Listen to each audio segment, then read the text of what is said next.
Hey everyone, Nut Free Mama here. Today I'm going to show you how to make keto cream puffs. Okay, let's start off with our ingredients. First you need 2 large eggs, and you want those separated into your yolks and your whites. And just be careful not to get any yolk in your whites. Then you need 1/4 teaspoon of cream of tartar, 3 ounces of cream cheese, and you want that softened to room temperature. 3 tablespoons of some kind of low-carb powdered sweetener. I used my monk fruit and just pulsed it in my NutriBullet. 1 teaspoon of vanilla extract. Now that's all for the puffs. Now for the filling, you need 1/2 cup of heavy whipping cream and 3 more tablespoons of the low-carb powdered sweetener. So let's go ahead and get started. We're going to preheat our oven to 350 and then line a big cookie sheet with parchment paper and set it to the side. All right, first we are going to go ahead and put our egg whites and our cream of tartar in a mixing bowl, and we're just going to beat that on high speed until stiff peaks form. All right, that looks great to me. I just beat that on high with my electric mixer for about 7 minutes to get my stiff peaks. All right, in another bowl, we are going to mix the egg yolks with the vanilla extract and the 3 tablespoons of a low-carb powdered sweetener and our cream cheese. We're just going to beat that until it's combined, smooth and creamy.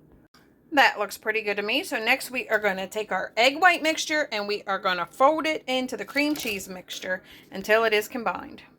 Just don't mix it too much.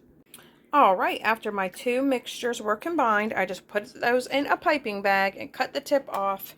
I used a Ziploc bag, and then I piped on 20 circles.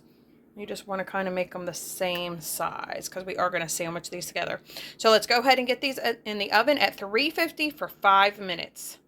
All right, here is what they look like so far. Now I went ahead and turned my oven down to 300, and we're going to bake them an additional 5 to 7 minutes. Just check on them and make sure that they don't burn.